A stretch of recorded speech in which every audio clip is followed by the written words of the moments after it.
Hello viewers, welcome to my channel. इस video में हम पढ़ेंगे एक्सरसाइज 3.5 का क्वेश्चन नंबर 1।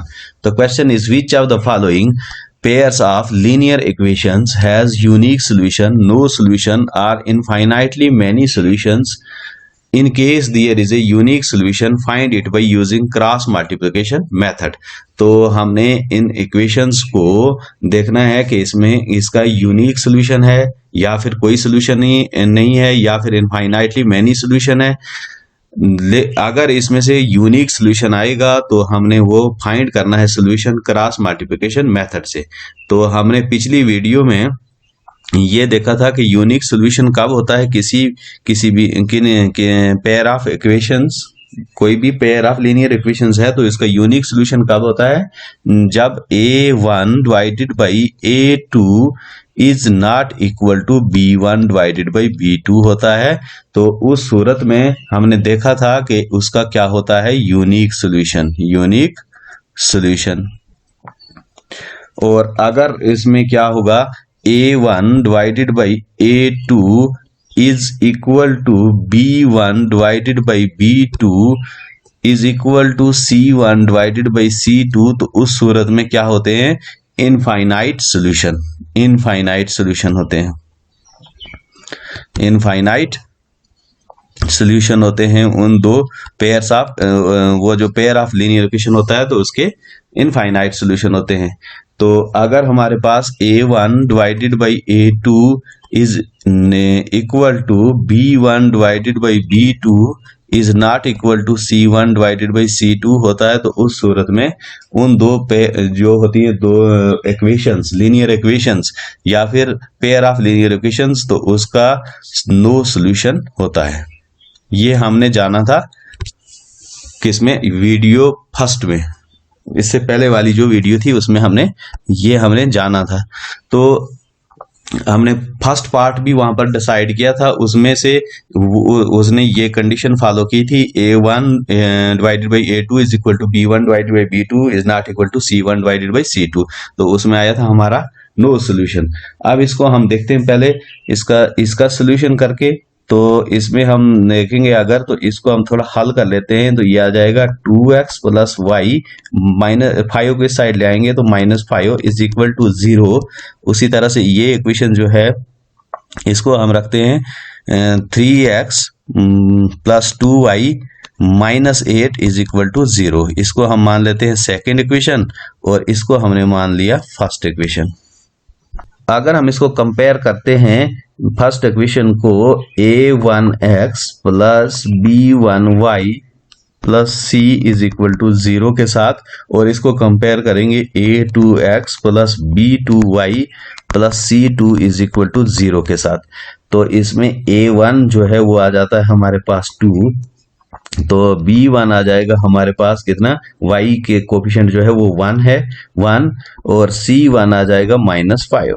उसी तरह से अगर हम इसमें देखेंगे तो a2 जो है सेकंड इक्वेशन में a2 जो है वो 3 आ जाएगा, और b2 जो है वो आ जाएगा हमारे पास b2 2, और c2 जो है वो आ जाएगा -8। तो अगर हम इसको देखते हैं a1 डिवाइडेड बाई a2 और उसके साथ हम देखेंगे equal to b1 divided by b2, तो ये आ जाएगा हमारे पास a1 जो है वो है हमारे पास 2, ये 2 है, डिवाइडेड बाई आ जाएगा हमारे पास 3 इज इक्वल टू b1 1 है और ये आ जाएगा b2 2। तो ये है हमारे पास नॉट इक्वल टू, ये कंडीशन फॉलो होती है हमारे पास a1 डिवाइडेड बाई a2। इसका मतलब इसका क्या होगा, यूनिक सोल्यूशन। हम इसको देखेंगे 10 the pair of linear equation has unique solution. इसका क्या होगा, यूनिक सोल्यूशन होगा।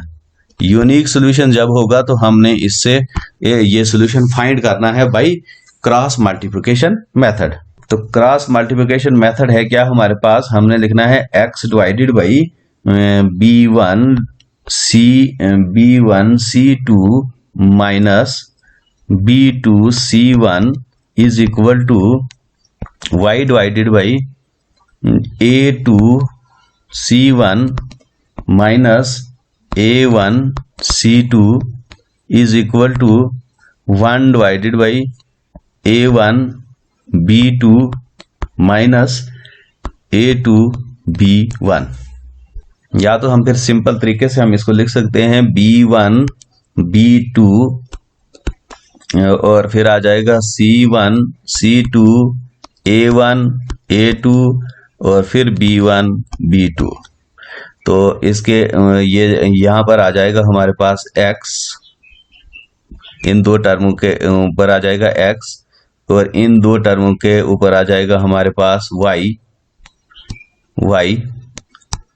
और इन दो टर्मों के ऊपर आ जाएगा 1। तो हम इधर लिख लेंगे, हमें b1 क्या आया हमारे पास, ये आ जाएगा x के नीचे हमने लिखना क्या, ये आ जाएगा हमारे पास b1 हमारे पास आया क्या, ये हम वैल्यू पुट कर लेते हैं। अब b1 और b2 क्या है हमारे पास, b1 और b2 है हमारे पास 1 और 2, तो ये आ जाएगा 1 1 2। तो फिर हम देखते हैं c1 और c2 क्या है हमारे पास, ये है -5 -8, तो यहाँ पर आ जाएगा हमारा -5 -8। तो फिर आ गया हमारे पास a1 a2 क्या आ जाएगा हमारे पास 2 और 3 और फिर b1 हमने लिखना 1 2। तो ये आ जाएगा हमारे पास कितना, ये आ गया हमारे पास x, इसको हम x के नीचे लिखेंगे, इन दो को हमें y के नीचे लिखना है और इन दो को हमने 1 के नीचे लिखना है। तो ये आ जाएगा x इज इक्वल टू, पहले हम ऊपर से नीचे की तरफ चलेंगे तो ये आ जाएगा हमारे पास -8, तो फिर हम ऐसे चलेंगे तो ये आ जाएगा माइनस और ये आ जाएगा -10। फिर आ गया हमारे पास इज इक्वल टू y, तो हमने इसको इसके साथ मल्टीप्लाई करना है तो ये आ जाएगा -15, तो इसको इसके साथ मल्टीप्लाई करेंगे तो ये -16 is equal to 1 divided by, इसको हम इसके साथ मल्टीप्लाई करेंगे तो 4 प्लस इसको इसके साथ मल्टीप्लाई करेंगे तो 3 आ जाएगा। तो ये आ जाएगा हमारे पास x divided by -8 plus 10 is equal to y divided by -15 plus 16 is equal to 1 divided by 7। ये आ गया हमारे पास। यहाँ पर क्या आएगा 2 2 जार, ये आ गया हमारे पास 2 2 जार 4 और ये आ जाएगा माइनस आना था इधर -3, ये आ जाएगा हमारे पास 7, यहाँ पर आ जाएगा 1। तो इज इक्वल टू हमारे पास आ गया x divided by 2 is equal to y divided by 1 is equal to 1। तो अगर हमने x की वैल्यू निकालनी है तो x divided by 2 is equal to 1 हो जाएगा और y divided by 1 is equal to 1। तो यहाँ पर आ जाएगा हमारे पास x इज इक्वल टू 2 और y इज इक्वल टू 1। ये आ गया हमारा आंसर। तो मल्टीप्लिकेशन मेथड से हम इस तरह से मल्टीप्लाई करेंगे और x और y की वैल्यू हम फाइंड करेंगे। तो सेकंड पार्ट है हमारा 3x minus 5y is equal to 20 और 6x minus 10y is equal to 40। तो अगर हम इसमें सोल्यूशन फाइंड करना है तो इसको हम थोड़ा सा हल कर लेते हैं। 3x minus 5y is equal to, ये आ जाएगा, वो 20 को हम इस साइड ले आएंगे तो ये -20 इज इक्वल टू 0 और ये आ जाएगा हमारे पास 6x minus 10y minus 40 is equal to 0। इसको हम मान लेते हैं इक्वेशन सेकेंड और इसको मान लेते हैं हम फर्स्ट। तो अगर हम ये ax plus B Y is equal to ax plus B Y plus C is equal to 0 के साथ कंपेयर करेंगे तो इसमें a1 जो है हमारे पास 3 आ जाएगा, b1 जो है -5 आ जाएगा और c1 जो है वो आ जाएगा हमारे पास -20। तो इसी तरह से a2 जो है वो हमारे पास 6, b2 जो है वो आ जाएगा -10 और c2 जो है वो आ जाएगा -40।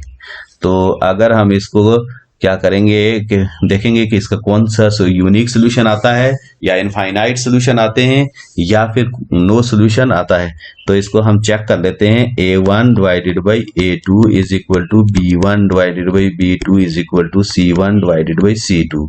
तो ये आ जाएगा हमारे पास 3 divided by 6 is equal to -5 divided by 10 is equal to -20 divided by 40। तो ये 3 1s are 3, 3 2s are 6, ये -10 है, तो ये माइनस माइनस कैंसल आउट हो जाएगा। 5 1s are 5 2s are 10, तो यहाँ पर 5, यहाँ पर अगर हम इसको 20 1s are 20 और ये -40 है तो 2s are करेंगे, ये आ जाएगा हमारे पास is equal to 1/2 is equal to 1/2 is equal to 1/2। तो ये हमारे पास कंडीशन बन जाती है a1 divided by a2 is equal to b1 divided by b2 is equal to c1 divided by c2। तो इसको हम हल नहीं करेंगे क्योंकि इसके क्या आते हैं, तो इनफाइनाइटली मैनी सॉल्यूशन आते हैं इसमें। इनफाइनाइट, ये पेयर ऑफ लीनियर इक्वेशन जो हैं इनके इनफाइनाइटली मैनी सॉल्यूशन है, इनफाइनाइटली मैनी सॉल्यूशंस हैं इन दोनों इक्वेशंस के। तो इसको हमने हल नहीं करना है, हमने सिर्फ उस सूरत में हल करना है जब इसका यूनिक सॉल्यूशन आएगा। तो नेक्स्ट पार्ट है हमारा x - 3y - 7 is equal to 0 और 3x - 3y - 15 is equal to 0। तो इनको अगर हम कंपेयर करेंगे ax plus by plus c is equal to 0 के साथ, तो ये आ जाएगा हमारे पास a1 सॉल्यूशन। अगर हम देखते हैं इसका, तो सॉल्यूशन में a1 जो है हमारे पास क्या आ जाता है, a1 is equal to 1, b1 is equal to -3 और c1 इज इक्वल टू -7।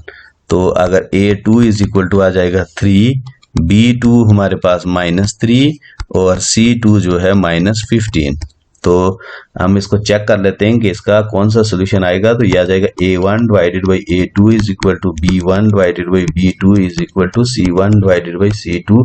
ये चेक करते हैं हम, तो ये आ जाएगा 1 divided by 3 is equal to -3 divided by -3 is equal to -7 divided by -15। तो ये आ जाएगा 1 divided by 2 is equal to, ये आ जाएगा हमारे पास 1 इज इक्वल टू, ये आ जाएगा 7/15। तो इसमें क्या है कि a1 divided by a2 is not equal to b1 divided by b2 आ रहा है।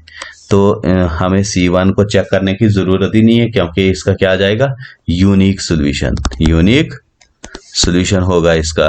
तो यूनिक सॉल्यूशन है तो फिर हमने इसको क्या करना है, unique solution bye cross multiplication method से इसको हमने सॉल्यूशन, इसका सॉल्यूशन फाइंड करना है।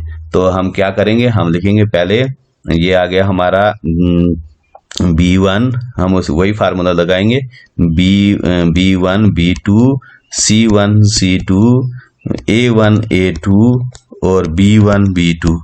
तो यहाँ पर लिखेंगे हम ऊपर x, इसके ऊपर x, इसके ऊपर y और इसके ऊपर 1। तो हम लिख देंगे x डिवाइडेड बाई, या हम यहाँ पर लिखते हैं x, ये आ जाएगा हमारे पास x, तो ये y है, ये 1 है।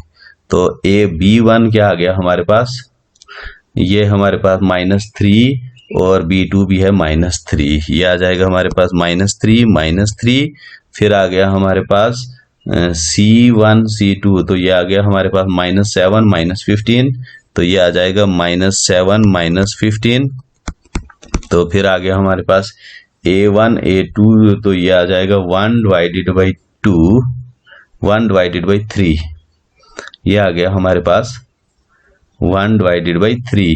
एक्चुअल में यहाँ पर भी क्या है हमारे पास 1/2 नहीं था, ये 1/3 है, ये 1/3, तो ये नॉट इक्वल टू आता है। तो ये आ जाएगा हमारे पास, क्योंकि a1 जो है 1 है और a2 जो है वो हमारे पास 3 है, तो ये आ जाएगा हमारे पास 1 और 3। तो उसके बाद हमारे पास b1 ये तो है ही -3 और -3। अब हम इसको क्या करेंगे, x के नीचे ये दो टर्में आ जाएंगी और y के नीचे ये दो टर्में आ जाएंगी और 1 के नीचे ये दो टर्में आ जाएंगी। तो ये आ जाएगा x डिवाइडेड बाई, इसको हम क्रॉस मल्टीप्लाई करेंगे तो 15 3s are, ये प्लस हो जाएगा 45, तो ये आ जाएगा माइनस, और ये आ गया हमारे पास, ये भी प्लस ही हो जाएगा, 7 3s are 21 is equal to y divided by, इसको हमने कर दिया मल्टीप्लाई, अब इसको इसके साथ करेंगे तो ये आ जाएगा -21, और अगर हम इसको इसके साथ करेंगे तो ये -15 इज इक्वल टू, ये आ जाएगा 1 डिवाइडेड बाई, इसको इसके साथ मल्टीप्लाई करेंगे तो ये -3, और इसको इसके साथ मल्टीप्लाई करेंगे तो ये -9।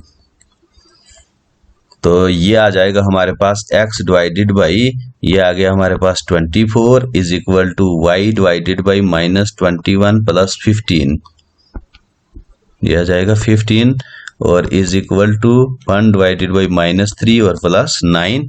तो ये आ गया हमारा x divided by 24 is equal to y divided by, ये आ जाएगा -6, और ये is equal to 1 divided by, ये आ जाएगा हमारे पास 6। यहाँ से अगर हमने x की वैल्यू निकालनी है तो ये आ जाएगा x divided by 24 is equal to 1 divided by 6, और y की वैल्यू निकालनी है तो y divided by -6 is equal to 1 divided by 6। तो ये आ जाएगा x is equal to 24 divided by 6, और ये y is equal to -6 divided by 6।